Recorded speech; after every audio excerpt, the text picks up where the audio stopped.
ರಾಜ್ಯದ ಹಲವು ಜಿಲ್ಲೆಗಳಲ್ಲಿ ವರುಣ ಸತತವಾಗಿ ಅಬ್ಬರಿಸಿ ಬೊಬ್ಬರಿತಿದ್ದಾನೆ. ಇದರಿಂದ ಸಾಕಷ್ಟು ಅವಾಂತರಗಳು ಸೃಷ್ಟಿಯಾಗಿದೆ. ಇನ್ನು ಎಲ್ಲೆಲ್ಲಿ ಏನೇನು ಅವಾಂತರಗಳು ಸಂಭವಿಸಿದೆ, ಇನ್ನು ರೈತರು ಇದರಿಂದ ಯಾವ ರೀತಿ ಕಷ್ಟವನ್ನು ಪಡ್ತಿದ್ದಾರೆ ಅನ್ನೋದರ ಒಂದು ವರದಿ ಇದೆ, ನೋಡೋಣ. ರಾಜ್ಯದ ಹಲವು ಜಿಲ್ಲೆಗಳಲ್ಲಿ ವರುಣನ ಅಬ್ಬರ. ಭಾರೀ ಮಳೆಗೆ ಗಾಡಿ ಸಮೇತ ಕೊಚ್ಚಿ ಹೋದ ಎತ್ತು. ರಾಜ್ಯದ ಹಲವು ಜಿಲ್ಲೆಗಳಲ್ಲಿ ವರುಣ ಅಬ್ಬರಿಸಿ ಬೊಬ್ಬೆರೆಯುತ್ತಿದ್ದಾನೆ.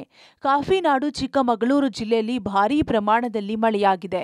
ನಿನ್ನೆ ಸುರಿದ ಧಾರಾಕಾರ ಮಳೆಗೆ ಹಳ್ಳದಲ್ಲಿ ನೀರು ತುಂಬಿದ್ದ ಪರಿಣಾಮ ಎತ್ತಿನ ಗಾಡಿ ಸಮೇತ ಜಾನುವಾರು ಕೊಚ್ಚಿ ಹೋಗಿದ್ದವು. ಕಡೂರು ತಾಲೂಕಿನ ತರುವನಹಳ್ಳಿ ಹಳ್ಳದಲ್ಲಿ ಈ ಘಟನೆ ನಡೆದಿತ್ತು. ಬೋಟ್ ಮೂಲಕ ಅಗ್ನಿಶಾಮಕ ಸಿಬ್ಬಂದಿ ಶೋಧ ಕಾರ್ಯ ನಡೆಸಿದ್ದು, ಒಂದು ಎತ್ತಿನ ಮೃತದೇಹ ಪತ್ತೆಯಾಗಿದೆ.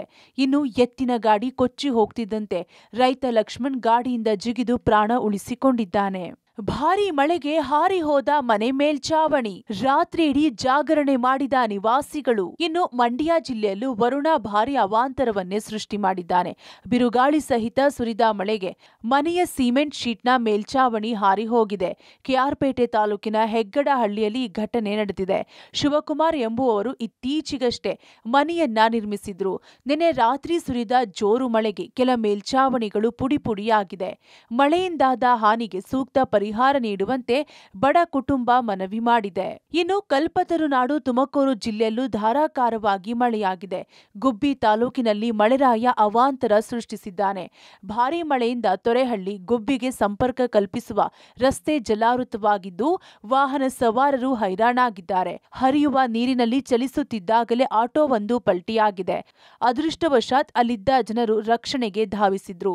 ಇನ್ನೊಂದು ಕಡೆ ರಸ್ತೆ ದಾಟಲು ಹೋಗುವ ವೇಳೆ ಕಾರೊಂದು ನೀರಿನಲ್ಲಿ ಕೊಚ್ಚಿ ಹೋಗಿದೆ. ಕಾರಿನಲ್ಲಿದ್ದ ಮಂಜುನಾಥ್ ಪ್ರಾಣಾಪಾಯದಿಂದ ಪಾರಾಗಿದ್ದಾನೆ. ನಿನ್ನೆ ರಾತ್ರಿ ಗುಬ್ಬಿಯಿಂದ ತೋಟಸಾಗರಕ್ಕೆ ತೆರಳುತ್ತಿದ್ದಾಗ ಘಟನೆ ಸಂಭವಿಸಿದೆ. ತುಮಕೂರು ಜಿಲ್ಲೆಯಲ್ಲೂ ಕೂಡ ವರುಣಾರ್ಭಟ ಜೋರಾಗಿರುವಂತದ್ದು. ನಿನ್ನೆ ರಾತ್ರಿಯಿಂದ ತುಮಕೂರು ಜಿಲ್ಲೆಯಲ್ಲಿ ವರ್ಷಧಾರೆ ನಿರಂತರವಾಗಿ ಸುರಿತಾ ಇದೆ. ಅದರ ಪರಿಣಾಮ ಹಳ್ಳಕೊಳ್ಳಗಳು ತುಂಬಿ ಉಕ್ಕಿ ಹರಿತಾ ಇದೆ.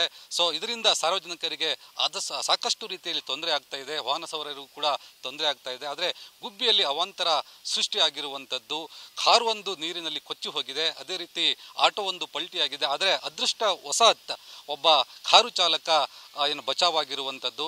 ಇನ್ನೂ ಕೂಡ 6 ದಿನಗಳ ಕಾಲ ನಿರಂತರವಾಗಿ ಇದೇ ರೀತಿಯ ಮಳೆ ಅವಾಂತರ ಆಗುವಂಥ ಎಲ್ಲ ಲಕ್ಷಣಗಳಿದೆ. ಹಾಗಾಗಿ ಜಿಲ್ಲಾಡಳಿತ ಈಗಾಗಲೇ ಮುನ್ನೆಚ್ಚರಿಕೆ ಕ್ರಮವನ್ನು ಕೈಗೊಂಡಿರುವಂಥದ್ದು ಮತ್ತು ಸಾರ್ವಜನಿಕರಿಗೆ ಸೂಚನೆಯನ್ನು ಕೂಡ ಕೊಟ್ಟಿರುವಂಥದ್ದು. ಇನ್ನು ಹಾಸನ ಜಿಲ್ಲೆಯ ವಿವಿಧೆಡೆ ಕಳೆದ ರಾತ್ರಿಯಿಂದಲೂ ಭಾರೀ ಮಳೆಯಾಗಿದೆ.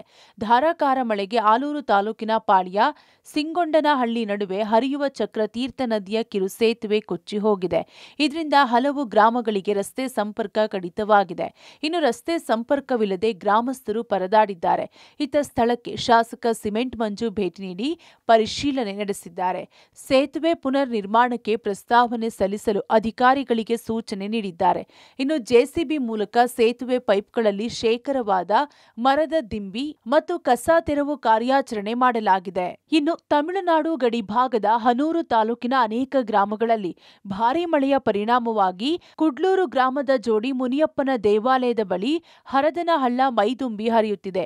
ಭಾರೀ ಪ್ರಮಾಣದಲ್ಲಿ ಮಳೆ ನೀರು ಹರಿಯುತ್ತಿರುವುದರಿಂದ ಗಡಿ ಭಾಗದ ಗ್ರಾಮಸ್ಥರಲ್ಲಿ ಆತಂಕದ ವಾತಾವರಣ ನಿರ್ಮಾಣವಾಗಿದೆ. ತಮಿಳುನಾಡಿನ ಕಡಂಬೂರು, ಪೆರಂಬೂರು ಸೇರಿದಂತೆ ಹನೂರು ತಾಲೂಕಿನ ಹಲವು ಹಳ್ಳಗಳು ಉಕ್ಕಿ ಹರಿಯುತ್ತಿವೆ.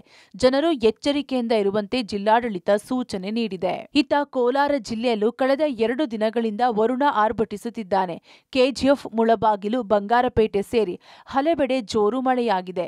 ಸತತವಾಗಿ ಬೀಳುತ್ತಿರುವ ಮಳೆಯಿಂದ ರಾಗಿ ಸೇರಿ ಕೃಷಿ ಬೆಳೆಗಳಿಗೆ ಅನುಕೂಲವಾಗಿದೆ. ಆದರೆ ಜಡಿ ಮಳೆಯಿಂದ ಟೊಮ್ಯಾಟೊ, ಹೂ, ಕೋಸು, ಬೀನ್ಸ್ ಬೆಳೆಗಳಿಗೆ ಹಾನಿಯಾಗಿದೆ. ಒಟ್ಟಾರೆ 13 ಜಿಲ್ಲೆಗಳಿಗೆ ಭಾರೀ ಮಳೆಯಾಗಲಿದೆ ಎಂದು ಹವಾಮಾನ ಇಲಾಖೆ ಅಲರ್ಟ್ ನೀಡಿದೆ. ಕರಾವಳಿ ಮತ್ತು ದಕ್ಷಿಣ ಒಳನಾಡಿನಲ್ಲಿ ಭಾರೀ ಮಳೆ ನಿರೀಕ್ಷೆ ಇದೆ. Bureau report, public TV.